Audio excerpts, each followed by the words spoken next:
'Nirmala convent' కదా first ఆ!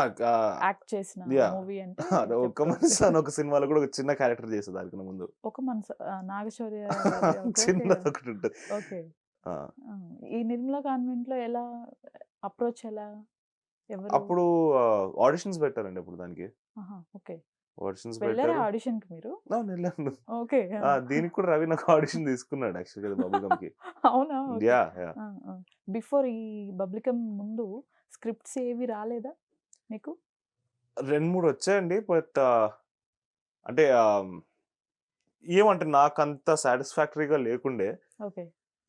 And Ravikanth ఒకసారి నేను, రవి ముందే కలుసుకున్నాం ఒకసారి. హ్మ్. ఒకరోజు కలిసి ఇలా ఇలా అంటే ఏం చేయాలో అర్థం కావట్లేదు. ఆ స్పేస్‌లో ఉన్నాను. ఒకరోజు రవిని కలిసాను. అప్పుడు రవి అన్నాడు, "నా దగ్గర ఒక స్క్రిప్ట్ ఉంది వింటావా?" అన్నాడు. హ్మ్. విన్నా నేను. హ్మ్. అండ్ దాని తర్వాత రవికి నాకు ఇద్దరం ఒకటే అంటే లైక్ ఒకటే పేజ్‌లో ఉన్నట్టు అనిపించింది. రవికి కూడా నాతో చేయాలని అనిపించింది. ఓకే. బట్ రవి కూడా కొంచెం సేఫ్ బెట్ అంటే సేఫ్‌గా ఆడదాం. నాకొక ఆడిషన్ ఇచ్చేవా ప్లీజ్ అన్నాడు. హ్మ్. ఆడిషన్ తీసుకొని తర్వాత వి వెంట్ ఫార్వర్డ్. మీ మదర్‌ని ఆల్‌మోస్ట్ ఇండస్ట్రీలో కానివ్వండి, లేకపోతే పర్సనల్‌గా కానివ్వండి, హ్మ్. చాలా మంది ఇన్‌స్పిరేషన్‌గా తీసుకుంటారు. హ్మ్. హ్మ్. మీరేం నేర్చుకున్నారు మీ మదర్ నుండి? అమ్మో! చాలా నేర్చుకోవాలని ఉందండి. అంటే లైక్ లిటరల్‌గా ఎందుకంటే చిన్నప్పుడు నాకు బాగా గుర్తు. ఆవిడ పొద్దున 6:00కి షూటింగ్‌కెళ్ళిపోయేవారు. 6 నుంచి 7 వరకు మళ్ళీ ఈవినింగ్ 7 వరకు షూటింగ్ నడుస్తది. ఇప్పుడు సినిమా అంటే నా క్లోజ్ పెడతారు. తర్వాత వేరే వాళ్ళ క్లోజ్‌కెళ్తారేమో. నాకు బ్రేక్ ఉంటది. ఒక 10 నిమిషాలైనా, 20 నిమిషాలైనా బ్రేక్ ఉంటది నాకు. హ్మ్. ఆవిడకి అలా కాదు. టెలివిజన్ కాబట్టి నాన్ స్టాప్ నడుస్తూనే ఉంటది. 6 నుంచి 7 వరకు నడుస్తూనే ఉంటది. హ్మ్. అదంతా చేసుకొని ఇంటికొచ్చి ఏ రోజు కూడా మా అమ్మ నాకు టైమ్ ఇవ్వలేదు అన్నట్టు ఒక్క మాట చెప్పడానికి కూడా ఆపర్చునిటీ ఇవ్వలేదు నాకు. హ్మ్. సో, అంత అంటే లైక్ అప్పుడంత తెలిసేది కాదు.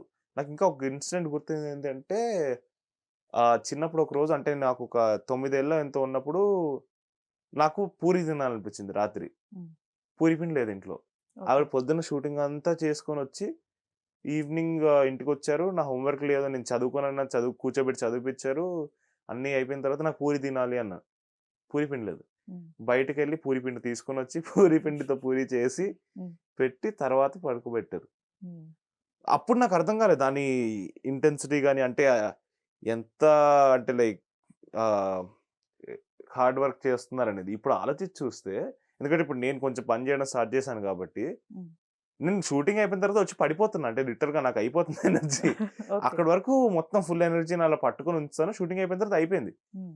ఆవిడ 6-7 షూటింగ్ చేసుకొని ఇంటికొచ్చి నాతో హోమ్ వర్క్ చేయించి, మా చెల్లి పనులు చూసుకొని, నాకు పూరి కావాలంటే పూరి చేసి పెట్టి, తర్వాత పడుకోబెట్టి, మళ్ళీ నెక్స్ట్ డే మార్నింగ్ ఎళ్ళిపోవాలి.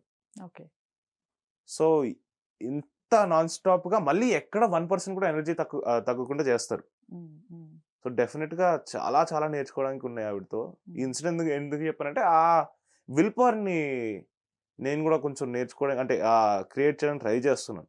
రాజీవ్ గారి ఎంకరేజ్‌మెంట్ ఎలా ఉంది? చాలా ఉంటదండి. ఇద్దరం స్క్రిప్ట్ కూర్చొని విషయంలో గానివ్వండి హ్మ్. అవన్నీ విన్నారా?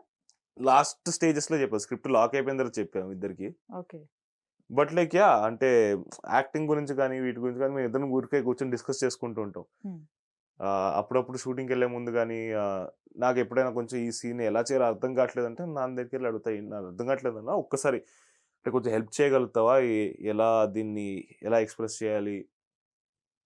ఎలా చేస్తే బావుంటది? అని కొంచెం తనకి చేసి చూపించి, తన దగ్గర నుంచి కొన్ని ఇన్‌పుట్స్ తీసుకొని, అలాంటి చాలా సందర్భాలున్నాయి.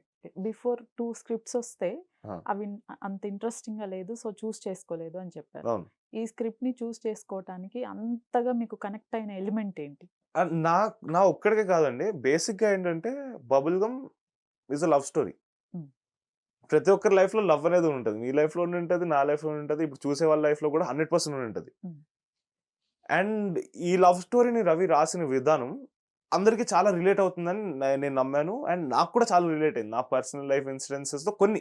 ఓకే. అంటే అన్ని కాకపోవచ్చు కానీ, కొన్ని తీసుకుంటే ఇట్లా చాలా అంటే, అరే! నా లైఫ్‌లో కూడా ఇది జరిగిందిరా అన్నట్టు అనిపించింది. హ్మ్. ఇంకా అలా ఆడియన్స్ కూడా అనిపిస్తదని చాలా నమ్మా నేను. సో అండ్ రవి అండ్ నేను కూడా స్క్రిప్ట్‌ని ప్రాపర్‌గా నమ్మాం. అంటే లైక్ ఏ ఏ మొమెంట్‌లో కూడా అంటే మనం ఏం తీస్తున్నాం, కరెక్టే తీస్తున్నాం అన్న ఆ ఒక్క ఆలోచన కూడా రాలేదు మా ఇద్దరికీ. ఓకే.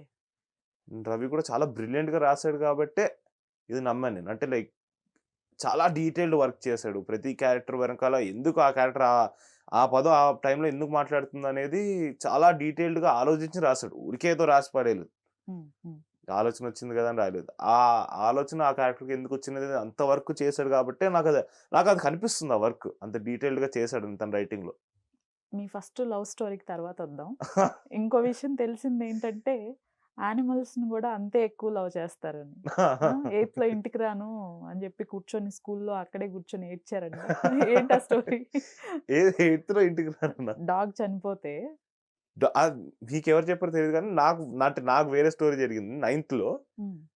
ఒక కుక్క చనిపోయిందంట. అప్పుడు మా అమ్మ యూఎస్‌కి, మా చెల్లి, మా అమ్మ ఒక షో కోసం ఎళ్లారు. నేను, మా నాన్న ఇంట్లో ఇంట్లో ఉన్నాము. ఓకే. ఇంటికొచ్చేసానప్పుడు. ఇంటికొచ్చేసి నాకు అర్థం కావట్లేదు. రాంబో అని ఒక కుక్క ఉండిందప్పుడు. హ్మ్. వాడు జస్ట్ నేను వాడితో రోజు ఆడుకున్నాను. నాతో పడుకునేవాడు. సడెన్‌గా ఇంటికొచ్చేస్తే వాడు కదలట్లేదు, కూర్చున్నాడు. నాన్నేం చెప్పట్లేదు ఆ పాయింట్. మా నాన్నకి ఏం చెప్పాలో అర్థం కావట్లేదు. ఎందుకంటే నేను వాడు చాలా కలిసి టైమ్ స్పెండ్ చేసామనమాట. హ్మ్. హ్మ్. సో, ఇంకా అలానే నేను, మా నాన్న తీసుకొనెళ్లి పక్కన శ్మశానంలో పూడ్చేసొచ్చి సో, కొంచెం ఆహ్, బ్రేక్‌ఫాస్ట్‌ని భోజనంలా చేశారా? అని అడిగితే కోపమొస్తదా? రాదా మీకు? సో, బేసిక్‌గా మా మదర్, మా మదర్‌ని ఎవరనంటే కొంచెం ఇనీషియల్‌గా నాకు అరే! కోపమొస్తది గదా! కోపమొస్తుంది. But at the end media media అన్నయ్యలు, బాబాయిలని నేను పిలుస్తాను. బికాజ్ హ్మ్. నాకు చిన్నప్పటి నుంచి చూస్తూ పెరిగాను నేను. ఎక్కడ షోకెళ్ళినా అందరూ అక్కడే ఉన్నారు. హ్మ్. అందరూ కుటుంబంలాగా ఉన్నాం. ఆ ఇన్సిడెంట్ జరిగినప్పుడు కూడా కుటుంబంలాగే ఉన్నాం. తర్వాత కూడా కుటుంబంలాగే ఉన్నాం. అమ్మ ఒక వీడియో పెట్టారు. ఆ ఇన్సిడెంట్ అయిపోయింది. హ్మ్. సో, అందరం ఎప్పుడు కలిసే ఉన్నాం. ఎప్పుడు కలిసే ఉంటాం గూడా. ఒక టైంలో ఒక ఇంటర్వ్యూలో సుమ గారు, మా ఇద్దరు పిల్లలకి ప్రాపర్టీస్‌తో సహా ఎవ్రీథింగ్ నేను కూర్చోబెట్టి చెప్పాను. వాళ్ళకి ప్రతీదీ తెలుసు. హ్మ్. నా తర్వాత నెక్స్ట్ ఎలా, ఏంటి, షేర్స్‌తో సహా అన్నీ చెప్పేసేసాను అని చెప్పారు. నిజమేనా? అంతే అంటే అన్నీ ఓపెన్‌గా మాట్లాడుకుంటుంటాం ఇంట్లో.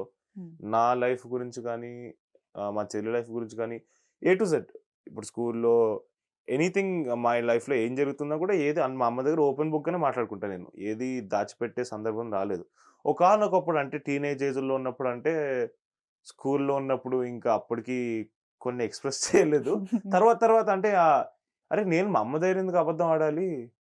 నేనేమన్నా దొంగనా? అంటే ఆ ఆలోచనొచ్చి ఇంకా మొత్తం ఓపెన్‌గా మాట్లాడేసుకుంటాం. ఓకే. సో, అలానే ఇది గూడా ఓపెన్‌గా మాట్లాడుకుంటా అంటే ఓపెన్‌గా మాట్లాడుకుంటే అమ్మ డిస్కస్ చేస్తుంటది అన్నీ గూడా. సో, మీకన్నీ తెలుసు. ప్రాపర్టీస్ అన్నీ. అన్నీ అంటే అలా చెప్తే నాకు గుర్తుని రావు. ఆ! అన్ని పెద్దగా గూడా ఎక్కువేం లేవు. 2, 3 ఉండేవేవో తెలుసు.